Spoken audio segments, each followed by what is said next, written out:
Hello everybody, my name is Imankurd. I am an English teacher at Al Bukhari Prep Girls School, East Khan Yunis area. My facilitator is the English specialist Mr. Muhammad Al-Astal. This year I teach the 4th and the 6th grades. Today I'm gonna share a strategy I have applied inside my English classes for the 6th graders to enhance and to promote their speaking skills, which is the debate activities strategy. First of all, I'd like to start with the definition of the debate. What is a debate? A debate is a discussion or a structured contest about a topic or an issue or a resolution. It demands two teams, one supporting the issue and one opposing it. Such kinds of debates can be used inside the EFL classes as a tool for students to practice their speaking skills in real life situations. Actually, there are 6 main parts for any debate. These parts are the motion, the definition, the theme, the argument, the rebuttal, and the sum up or the closing. While conducting any debate, we should take care of some characteristics, just like the shape of the face, the tone of our voice, the body language, the eye contact, and the use of our gestures.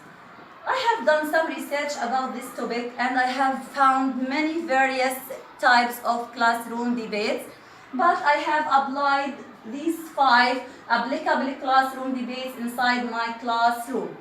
These debates are: number 1, the classroom debate or the stand-up debate; number 2, the 4-corner debate; number 3, the fishbowl or the Socratic discussion; number 4, the Cornelius classroom debate; and number 5, the balloon or the role play debate. Let's see them together in turns. Number 1, the classroom debate or the stand-up debate. In such kind of debates, the teacher introduces a controversial statement, just like there are millions of olive trees in Palestine, let's cut some of them. The students who disagree stand up. In order to sit down, they have to think quickly, to speak and to say something reasonable, then they can sit down. Of course, in our overcrowded classes, students can work in groups, think together and say one reason or more than one reason, then they can sit down as a group. Let's see the second debate, which is the 4-corner debate. The 4-corner debate, the class is divided into 4 corners with the labels of agree, disagree, strongly disagree. The teacher presents a topic, a question or a resolution to be discussed inside the classroom.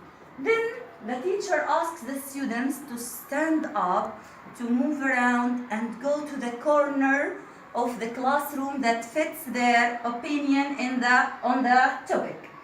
So here the students in each corner discuss their opinion together. Then they choose a spokesman and share some ideas with the whole class. A beautiful thing about the 4-corner debate is that some students can change their minds and change their corners after discussion, which is an acceptable thing. Actually, I have adapted this debate inside the 6th grader classroom. How? By the end of the unit 6, my students have to describe an animal they like. I brought to the classroom pictures for 4 animals, the rabbit, the camel, the gazelle, and the lion. Then I asked my students to stand up, move around, and go to the corner of the animal they like to describe. Then each corner describe their animal and share ideas with the whole class. It was very kinesthetic and motivating for my students. This is how it looks inside my classroom. I have 4 corners for 4 different animals. You can use it for jobs, for leaders, for sports or any other topic. Now it's time for the fishbowl debate or the Socratic discussion. As we can see here, the shape of the classroom in this debate looks like a fishbowl. By this I mean, we divide the class into 2 circles, a smaller inner circle and a larger outer one. The teacher presents a text-based open-ended question, and now, just like which is better, fizzy drinks or milk? If you are in the inner circle, if you are in the inner circle, you will be discussing the topic of today. But if you are in the larger circle, you will be observing, taking notes about the inner circle. So the role of the larger circle is not passive at all. And their notes are based on certain criteria, just like the use of the body language, the use of the eye contact, the use of evidence from the textbook, and taking turns while using. There is other variation for this fishbowl. It could be turned into advanced fishbowl. How? By two ways. The first way is that we can leave an empty chair in the inner circle so that any students from the outer circle can join in and say anything meaningful to the discussion without any permission. Another one is to some students from the outer circle switch roles with the students in the inner circle by just tapping on her or his shoulder, and they move from outer to inner circle, and thus we give opportunities to more students to participate in the debate. Now let's see the fourth debate, which is the Cornelius classroom debate. In this debate we need two teams, as we can see here. We need two teams. Each team consists of three speakers. We name the speakers: speaker 1, speaker 2, speaker 3, speaker 1, 2, and 3. Of course, each speaker has his or her own role. The role of the first speaker in the first team and the second team also is to introduce the topic, to define the keywords, and to start the debate. The role of the second student in both teams is to continue argument and rebuttals, which is a very important thing. It can lose or win a debate. The role of the third speaker in the first team here is to summarize the team's point of view, and the role of the third speaker in the second team is that he is the last one to address the audience. He or she has the last word, which could be an advantage in debating. A beautiful thing I liked about this debate is that some students didn't agree on the side they are arguing with. They don't agree with that. For example, the Red Sea is useless place.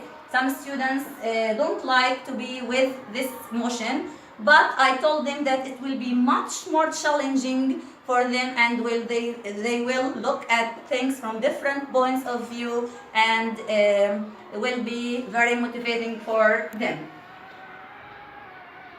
This is how it looks inside the classrooms. Now it's time for the last debate, which is the balloon or the role play debate.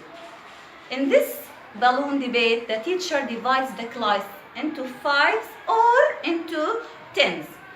The situation is that each 5 or 10 pupils are in a hot air balloon. The hot air balloon gets too heavy and someone has to jump. So each student in the group has to role play something or someone according to the topic of the lesson. For example, my lesson was about the healthy food. So my students chose to role play the roles of some food items: apples, bananas, chicken, water, and chocolate. Then they make arguments, discussions. Then they present in front of the class their debate. Finally, the students make a vote against someone to leave the balloon, which was the least convincing for them. It was very motivating. I applied it in the unit of the healthy food, and I have a video.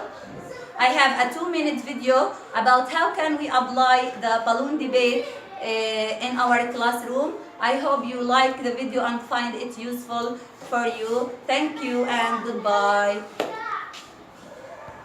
Clap your hands, clap your hands. Listen to the music and clap your hands. Oh my God, look! The balloon is very heavy. Someone has to jump. Apple, jump! No, I have the apple. I'm very useful and healthy. An apple a day keeps the doctor away. Banana, jump! Oh no, look, I am a banana. I delicious. Chicken jump. No, I'm not a chicken. I'm more important than you. I will your bodies and make you strong.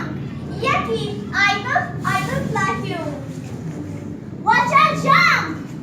No, I am the water. You can't live without me. You should drink lots of me. I am good for you. Chocolate, jump. No, I'm the chocolate. I'm very yummy and sweet. Everyone loves me. You are very sweet. No, you are unhealthy. You make people fat. You make antific. Okay, I think we have to vote. Against the apple. Okay, 3 votes. Against the banana. Okay, 4 votes. Against the chicken. Okay, 5 votes. Against the water. No votes. Against me, the chocolate.